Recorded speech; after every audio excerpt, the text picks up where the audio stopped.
Neviem, či ma bude dobre počuť, lebo som trošku ďalej od telefónu, ale budem sa snažiť rozprávať hlasnejšie.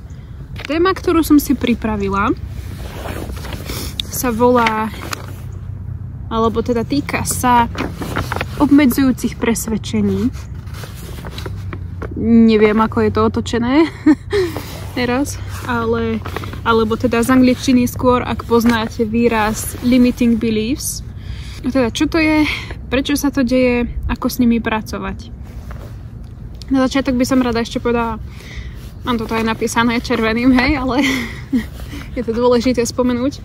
Pokiaľ máte pocit, že máte nejaké vážne psychické problémy, tak najlepšie rozhodnutie podľa mňa, ktoré môžete urobiť, je ísť k tomu psychologovi, k nejakému odborníkovi, lekárovi, ale čo by som hlavne povedala, no niekedy všimla som si, že sú ľudia, ktorým problém robí to, že majú nejaké svoje psychické problémy, zajedať tabletkami a podobne, no všimla som si, že akože nie každému to funguje a že skôr sa potom cítia ešte horšie.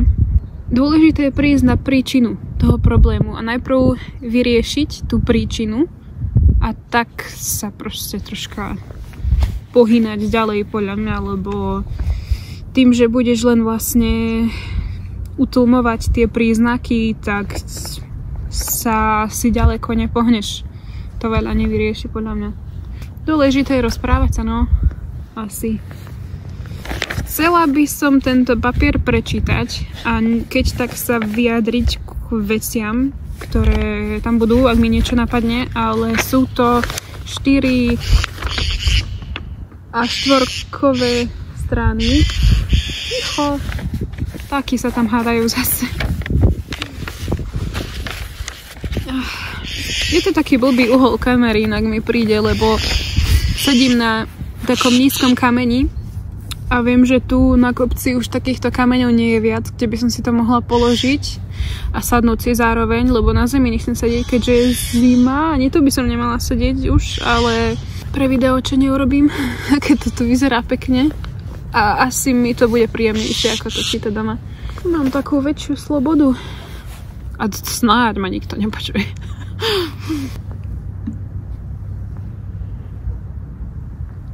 Každá bytosť, ktorá sa do tohto sveta narodí, je spočiatku plná lásky, hojnosti a zvedavosti. Na tom, akými ľuďmi sa po ceste počas dospievania staneme, respektíve čomu budeme veriť, pretože stále máme slobodnú vôľu, má zásluhu naše okolie. No, na tom má zásluhu naše okolie, sama by som sa nepochopila vlastnú vetu. Naše okolie, prostredie, v ktorom vyrastáme.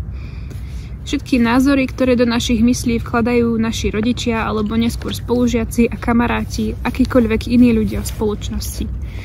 Od malička sa nám naše podvedomie v skutočnosti programuje. Zrazu si všimneme, že sa začneme báť určitých udalostí alebo zážitkov, názorov iných, posudzovania iných a pretože sa bojíme, uzavrieme sa v takej našej bezpečnej bublinke, kde na nás nikto nedosiahne a nič sa nám nemôže stať. Ale hádaj čo? Táto bublinka ťa zároveň pripúta na jedno miesto, z ktorého sa roky nedokážeš pohnúť a presvedčí ťa o tom, že ty si vo všetkom tá obeť. A týmto ti dovolí si odôvodiť každú svoju defenzívnu reakciu, to najmä agresivitu, hádky, aroganciu a podobné. A tvoje sebavedomie spolu s bublinkou ostáva prikované k zemi. Pričom máš pocit, že nič nedokážeš, nikto o teba nejaví vážny záujem.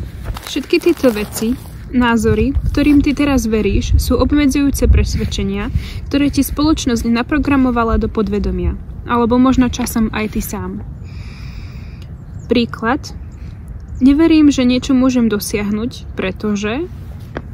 Dôvod. Neverím, že to môžem mať, že tam môžem ísť, môžem to robiť, pretože... Ďalej dôvod, prečo si to myslíš. Tým pádom to pre mňa nie je možné alebo dosiahnuteľné.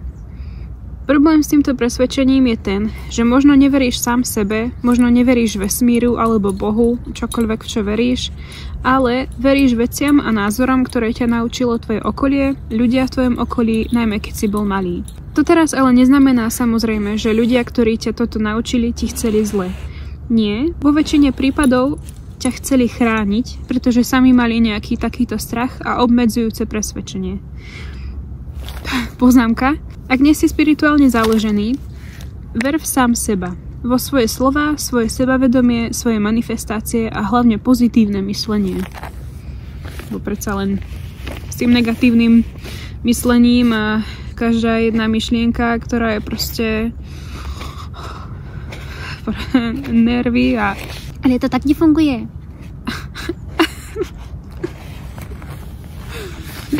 Proste keď tomu budeš veriť, že to tak bude, tak to tak bude, chápeš? Keď si niečo o sebe povieš, že si taký a taký a úplne, že tomu veríš, tak to tak aj bude. Ty si svoju realitu tvoríš sám. Ďalšie príklady. Nechoď tam, lebo ti niekto ublíži.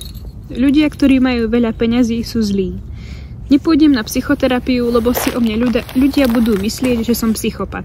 Pričom, ak si niekto toto ešte stále dnes myslí, mal by sa pozrieť viac sám na seba a do svojho vnútra, pretože tam podľa mňa chýba kus empatie. A zároveň je to obmedzujúce presvedčenie na ich strane. Ďalší príklad. Neobliekaj sa tak, lebo čo si o tebe pomyslia iní. Alebo budú si o tebe myslieť, že si nejaká vlastnosť, ktorú v tej chvíli vnímame ako negatívnu. V podstate je to každé presvedčenie, ktoré ti nedovoluje sa viac rozvíjať a objavovať nové veci, sám seba a pohnúť sa z miesta.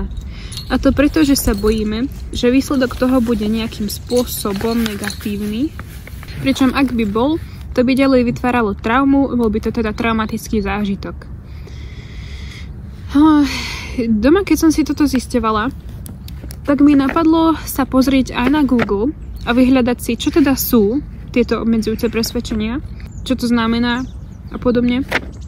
A dám sem keď tak screenshot toho, čo povedal prehľad od AI na Google. Ak tak si stopnite video, prečítajte si to, dúfam, že sa mi to podarí sem dať nejako. Teraz je najlepší čas zmeniť tieto presvedčenia, otočiť ich a cítiť sa pritom bezpečne.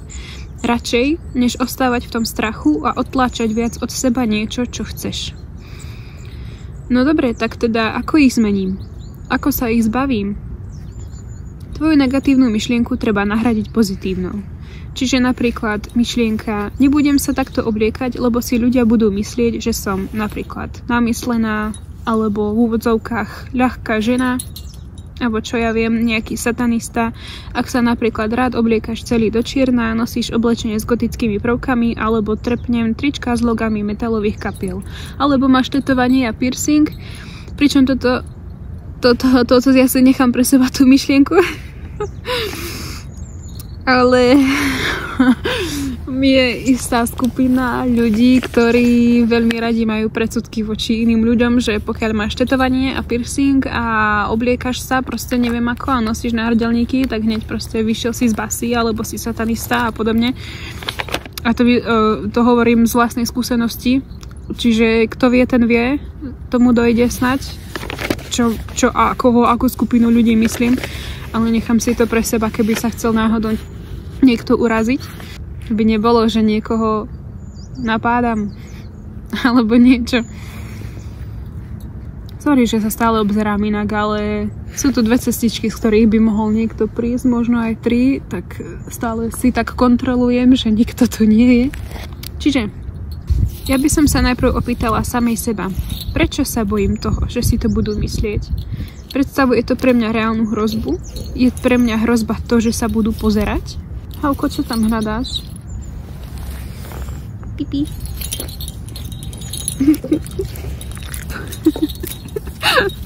Je pre mňa hrozba to, že sa budú pozerať? Poznámka. Čo sa týka žien a ich obliekania, hrozba s názvom nikdy nebrala v potaz to, ako si ty oblečená, pretože môžeš mať podľa mňa na sebe aj odpadkové vrece a stále by sa našiel niekto tak prepnutý, ak by to chcel urobiť. Pri tomto si musíme uvedomiť, že jednoducho to nie je chyba obete. Nič si svojím vzhľadom nepýtame, pretože aj ten páchateľ má možnosť sa rozhodnúť to neurobiť. Nie som si istá, či chcem prečítať túto pasáž, ale môžem povedať to, že niečo podobné nestalo sa mi nič akože až do takého extrému.